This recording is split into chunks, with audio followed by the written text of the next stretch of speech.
এত লেট হয়ে গেল। আশ্চর্য, ডিউটির প্রতি একটা মানুষেরও কোনো খেয়াল নাই।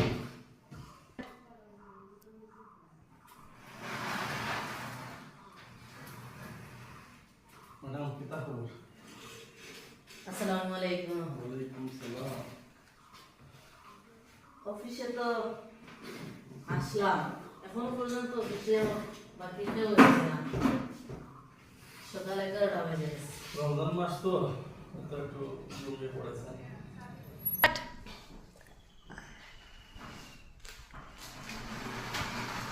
আসসালামু আলাইকুম। ওয়ালাইকুম আসসালাম।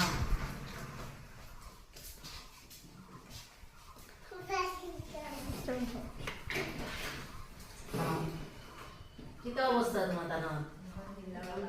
আজ তো লেট হলো, 11টা বাজে গেছে।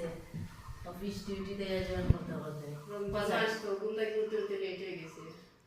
আমরা তো দিন শেষে তো আবার 4টা পর্যন্ত 5টা পর্যন্ত ডিউটি করতে পারতাম না। 3টার বাইরে তো আমরা যাইতাম না। যার কারণে আমরা একটু, যেহেতু আমরা ডিউটি করলাম, আমরা নিঃস্বার্থে বড় আর প্রতিশ্রুতি নিয়ে আমরা কাজ করছি। একটু কম্প্রোমাইজ করিয়া আমরা একটু কম ঘুমাইও টাইমটা দিতে হইব। ঠিক আছে নি? আমরা তো এখন হইলে 18 রমজান আর 4-5 দিন পাইবাই, 3 দিন ডিউটি পরে তো আমরা আবার বন্ধ ছুটি পড়ে যাব। তাহলে একটু কি আবার আমরা কাজ শেষ করতে হবে। ঠিক আছে নি? এত লেট করিয়া, এত লেট করে না, টাইম মতো অফিসে আইও। বাকি সব খবর কিতা খবর লইছ নি? প্রধান দুই অফিসে খবর লইছ নি?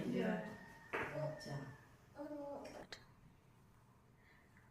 প্রিয় দর্শকবৃন্দ সবাই, আজ আমাদের এই যে ডিউটি সম্বন্ধে যে সিরিয়ালটা আমরা দিলাম, তো প্রত্যেকে এইভাবে নিজ নিজ প্রতিষ্ঠানও যদি আপনারা খেয়াল রাখেন, আর বিশেষ করে রমজান মাস একটু সকাল যদি ডিউটি না হয় তাহলে বিকালি টাইমে আপনি খুব সকালে এদেরকে ডিউটি থেকে দিতে হবে।